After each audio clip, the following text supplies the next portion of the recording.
Hello, Facebook group. I hope everyone is doing well. I hope you can hear me. I'm using my headphones. I just wanted to hop on really quickly and share this message with you. And this is what I take my private clients through at a deeper level. But I wanted to talk about the foundations of this work, the foundations of becoming emotionally resilient and being able to work with our emotions, so that we can have purposeful and meaningful lives that we're actually fulfilled in and happy in. So the foundations are really, I break it down into 4 steps, but it's essentially 2 questions, right? When our emotion shows up, a difficult emotion, a challenging emotion, we don't use negative words here, but if discomfort shows up, the first thing you ask yourself is, how am I feeling, right? We notice it. We notice what the discomfort is.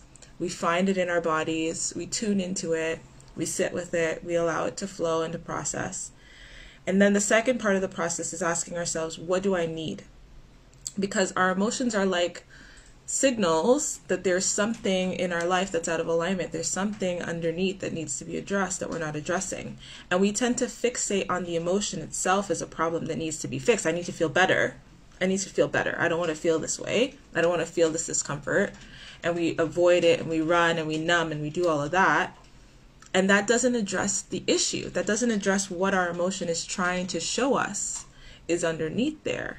And the only way we can get there is by slowing down and tuning in and letting our emotion become loud within us.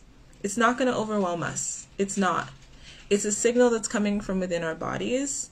And only when we calm down and we slow down can we access the part of our brain that allows us to make better decisions, that allows us to take aligned action. We can't do that from a super hyper activated space, right? So how do I feel is about slowing down, noticing, tuning in, being honest with ourselves too, because another thing that my clients come to me with is that they're not being honest about how they feel. They're not aware of what they're honestly feeling. They're not giving themselves permission to feel what they're honestly feeling. And that isn't going to allow you to figure out what the need is. Because if you don't know what you're feeling, if we don't understand, like, okay, I'm angry right now, if we're not giving ourselves permission to be that and to feel that and letting that be okay, then we can't then calm down enough, because we're in this resistant state, generating all this emotional energy, right? Sorry, I'm sharing a workspace with my husband, if you can hear that.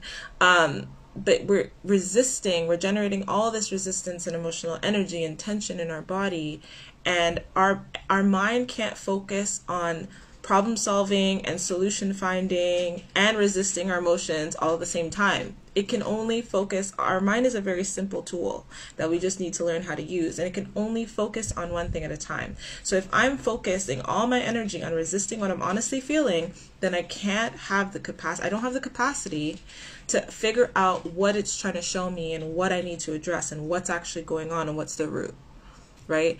And that's the next part of the message that I wanted to talk about, because I've gone through a lot of different types of therapy. I've worked with therapists, social workers, like all different types of people to heal as I've moved through my experience. And what's typically found in the conventional framework is a focus on the past and a focus on where something comes from. When I say the root, I'm not talking about where this behavior came from all these years ago. I'm talking about, why is this behavior showing up today in the present? Because the problem that I found with the conventional way of working with our emotions is this focus on the past might get us to heal from the past and make peace with the past. But how does it help us deal with the emotional activations that we're going to experience in the future? How does it help us do that? By understanding, oh, okay, I understand why this is happening. I understand where this came from in my childhood. I understand all of that. Great. Excellent. Important. It's very important. But what happens when you face shame in the future? What happens when you face grief in the future? What happens when you face fear in the future? Do you know how to work with that emotion? Do you know how to understand it? Do you know how to process it and let it flow through you and allow yourself to know, okay, how can I take care of myself, right? It's not enough to just focus on the past and what happened and like healing that shame that you felt about your childhood, or healing that The work that I do with my clients is about today. Why is this showing up today? Where is this coming from today? And how can we learn to move through this so that when you experience this emotion in the future, and we will, right? We will experience it in the future. How can we respond to it from our most empowered and sovereign place? That's the message. That's what's important. That's the foundation of this work, is understanding how do we work with our emotions for the rest of our lives. It's not just about making peace with the things of our past or making peace with the anger that we felt last week, and we're focused on that specific scenario that the anger showed up in that we dealt with.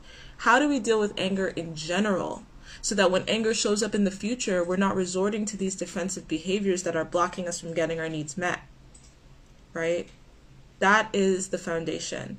How do I feel? Honestly, letting ourselves feel it, and then learning how to access what we need and learning how to like take action to take care of ourselves in an aligned and empowered way. Not just so that we can recover from the emotional pain and the distress that we experienced last week or we experienced in our childhood, but so that we can be prepared when it shows up in the future, that we know I'm going to get angry in the future. I'm going to go through grief. I'm going to go through sadness. I'm going to go through shame in the future in different forms, right?